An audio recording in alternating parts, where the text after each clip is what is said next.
Hello everyone, कैसे आप लोग। Welcome back to my channel that is Abhilasha blogs. तो लास्ट वीडियो में मैंने आपके साथ डिस्कस किया था। लास्ट वीडियो में हमने यूपी जीके डिस्कस किया था एंड लास्ट के 3 वीडियो से कंटिन्यूसली हम यूपी जीके को डिस्कस कर रहे हैं। मोस्टली काफ़ी यूपी जीके मैं बोली थी, काफ़ी यूपी जीके हमने डिस्कस भी कर लिया।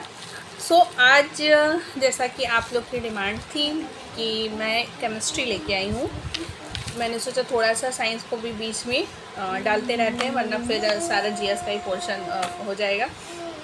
तो सब चीज़ें थोड़ी मिक्स होनी चाहिए।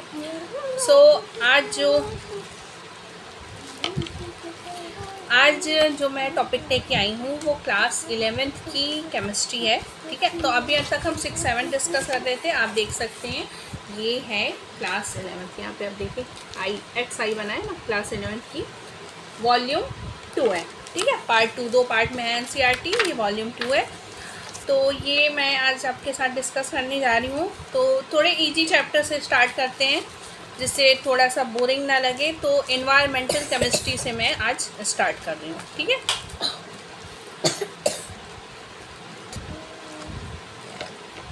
तो एनवायरमेंटल केमिस्ट्री ये 11th क्लास का लास्ट चैप्टर है। एंड अब जो है ना, हर क्लास के साइंस में कुछ ना कुछ एनवायरनमेंट से रिलेटेड चैप्टर रहता है। तो उसमें क्या होता है कि थोड़ा सा हम बेसिक साइंस भी जानना चाहते हैं कि बच्चों को कुछ साइंस ऐसे पता होनी चाहिए कि हमारे एनवायरनमेंट में क्या हो रहा है, क्या हो रहा है, इस टाइप का पोल्यूशन है, कैसे हम उन चीज़ों को ठीक कर सकते हैं, इन सब चीज़ों के बारे में थोड़ा सा पता होना चाहिए। तो इसलिए ये एनवायरमेंटल केमिस्ट्री का चैप्टर रखा गया है। मोस्टली लास्ट चैप्टर रखते हैं, क्लास 6, 7, 8 में भी था। तो उसमें क्या होता है कि थोड़ा सा इजी टॉपिक को डिस्कस करते हैं। यहाँ पे डुब्बू कर रहा है, तो प्लीज़ आप थोड़ा सा इग्नोर करिएगा। एनवायरमेंटल पोल्यूशन की अगर बात करें तो देखिए, एनवायरनमेंट क्या होता है, हमारे आसपास की जो चीज़ें हैं, सराउंडिंग, वो हमारा एनवायरनमेंट होता है। ठीक है, तो एनवायरनमेंट क्या होता है, जो भी हमारे आसपास का चारों तरफ का सराउंडिंग है वो एनवायरनमेंट होता है। ठीक है, एनवायरमेंटल केमिस्ट्री में हम वो पढ़ते हैं जो हमारे चारों तरफ की सराउंडिंग चीज़ें हैं उनके बारे में। तो यहाँ पे देखिए दिया हुआ है सबसे पहले कि एटमॉस्फेरिक पोल्यूशन क्या होता है। The atmosphere that surrounds the earth is. तो देखिए सबसे पहले इसमें है कि जो एटमॉस्फेयर अर्थ को सराउंड करता है उसे हम एनवायरनमेंट बोलते हैं। ठीक है, the lowest region of atmosphere in which the human beings along with other organism live is called troposphere. तो अलग अलग स्फीयर होते हैं हमारे एटमॉस्फेयर में, 3-4 लेयर्स होती हैं। ठीक है, जो मिलके एटमॉस्फेयर बनाती है। तो जो सबसे लोएस्ट लेयर है उसको हम ट्रोपोस्फियर बोलते हैं। ठीक है, जिसमें ह्यूमंस, एनिमल्स या जितने भी लिविंग ऑर्गेनिज्म हैं हम रहते हैं, हम ट्रोपोस्फियर में रहते हैं। ठीक है, it extend up to the height of 10 kilometre from the sea level. Sea level से 10 किलोमीटर तक की हाइट जो होती है उसको हम ट्रोपोस्फियर बोलते हैं, सी लेवल से 10 kilometre. It extend up to the height of 10 kilometre. Okay, between 10 and 50 kilometre above the sea level lies stratosphere. तो ट्रोपोस्फियर सबसे लोएस्ट लेवल होता है, उससे ऊपर जो होता है वो आपका स्ट्रेटोस्फियर होता है, वो आपका 10 to 50 किलोमीटर होता है। ठीक है, ट्रोपोस्फियर इज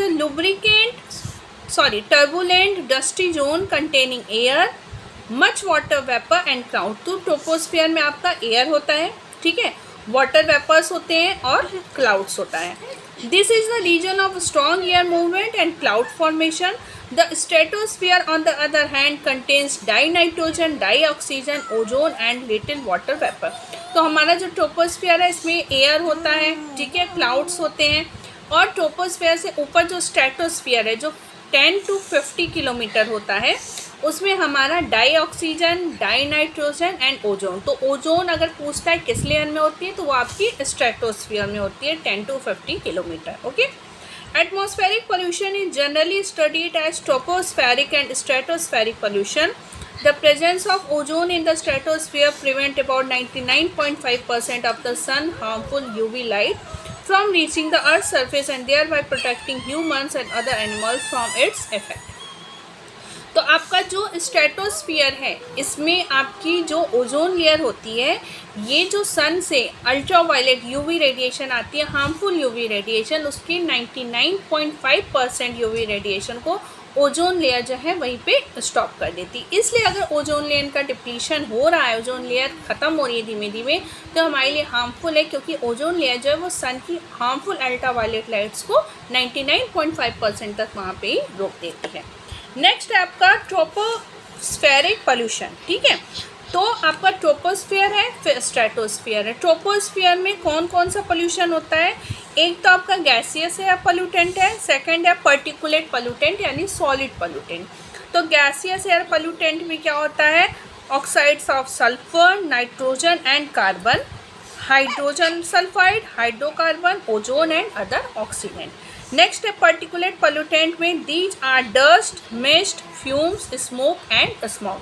तो गैसेस पोल्यूटेंट में ये हैं सारे ऑक्साइड्स हैं, मोस्टली ऑक्सीजन जो हैं ज़्यादातर ऑक्साइड्स, वो नाइट्रोजन के, सल्फर के, ठीक है, एंड कार्बन के, हाइड्रोजन के, ये सब है, हाइड्रोकार्बन है, ये सब गैसेस पोल्यूटेंट है। सॉलिड पोल्यूटेंट की बात करें तो उसमें आपका डस्ट है, मिस्ट है, फ्यूम्स है, स्मोक है एंड स्मोग, SMOG स्मोग है। ठीक, गैसियस एयर पोल्यूटेंट की बात करें तो ऑक्साइड ऑफ सल्फर, पहले इन्होंने डिस्कस किया है कि जब सल्फर ऑक्साइड एक गैस है जो कि काफ़ी पॉइजनस है एनिमल्स के लिए भी, प्लांट्स के लिए भी। ठीक है, और ऐसा दिया हुआ है कि अगर थोड़ा सा भी low level of SO2 sulphur dioxide भी अगर हम रेस्पायर कर लेते हैं, हमारे अंदर चली जाती है सांस लेने में, तो हमें रेस्पायरेटरी डिजीज़ यानी सांस लेने की संबंधी बीमारी हो सकती है, जैसे अस्थमा, ठीक है, ब्रोंचिटिस, ये सब ह्यूमंस में हो सकती है। तो सल्फर डाइऑक्साइड बहुत ही ज़्यादा हार्मफुल होता है।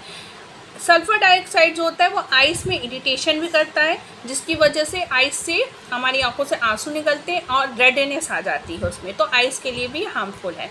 नेक्स्ट क्या है, इसका जो हाई लेवल है SO2 का, वो फ्लावर बर्ड्स यानी जो फूल के वो जो छोटे छोटे बर्ड्स होते हैं उनको भी ख़त्म कर देता है, यानी प्लांट्स के लिए भी ये सेफ़ नहीं है।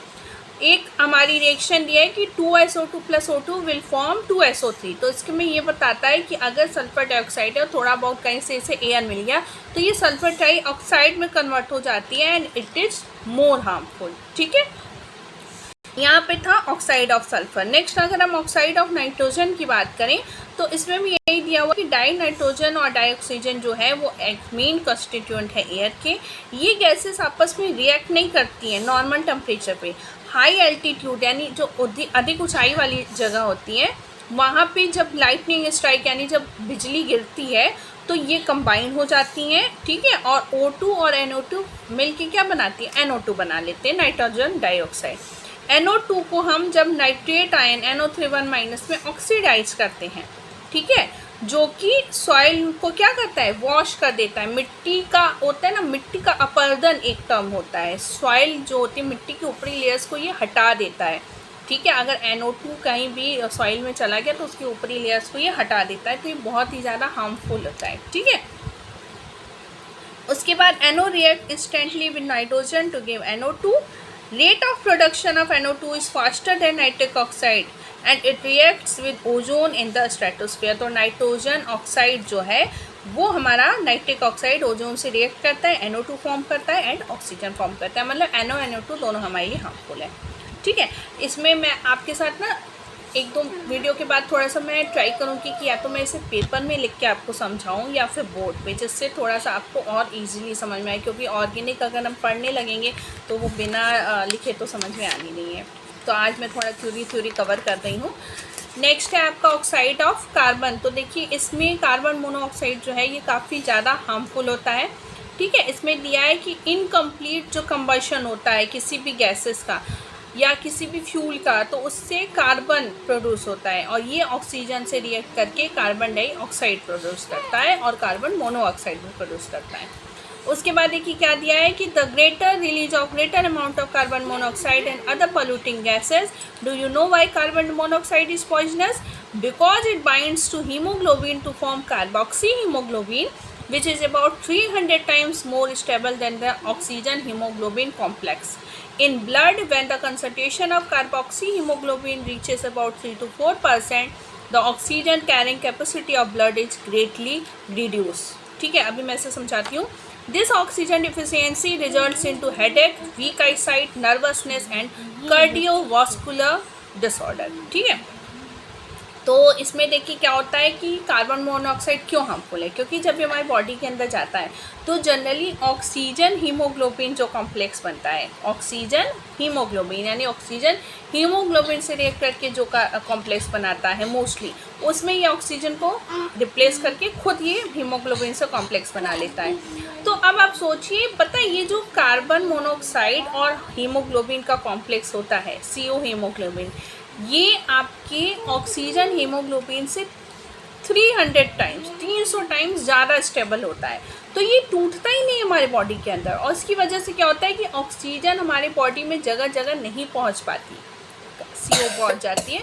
उस वजह से क्या होता है, हमारे फेफड़ों में दिक्कत होती है, हमें सांस लेने में प्रॉब्लम होती है, कार्डियोवास्कुलर डिजीजेस यानी हार्ट एंड फेफड़े से रिलेटेड बहुत ज़्यादा प्रॉब्लम हो जाती है।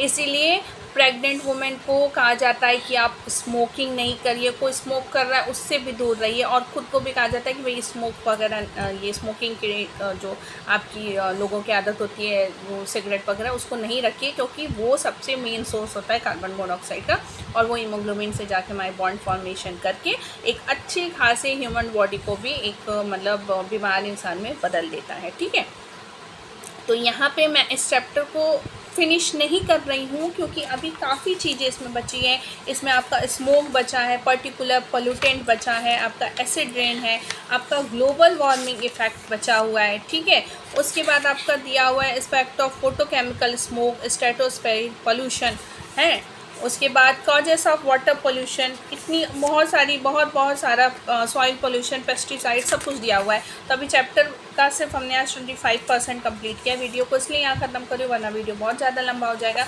लेकिन इस चैप्टर को हम आगे फिनिश करेंगे। आप मुझे बताइएगा कि नेक्स्ट वीडियो में किस टॉपिक का ले आऊँ, मैं केमिस्ट्री कंटिन्यू करूँ या फिर कुछ फिजिक्स समझा दूँ या GS कंटिन्यू करूँ। बट जब भी केमिस्ट्री आएगा, 1 या 2 लेक्चर बाद जब भी आएगा, तो पहले हम इस चैप्टर को ही कंप्लीट करेंगे, उसके बाद हम आगे एक्सटेंड करेंगे। तो इस वीडियो को यहीं ख़त्म करते हैं। अगर वीडियो अच्छा लगा होगा तो प्लीज़ चैनल को सब्सक्राइब करिएगा, वीडियो को लाइक करिएगा, शेयर करिएगा, और ये इस वीडियो को ज़रूर देखिएगा कि जितना मैंने समझाया ये आपको समझ में आए। ये चैप्टर का भी 25% है।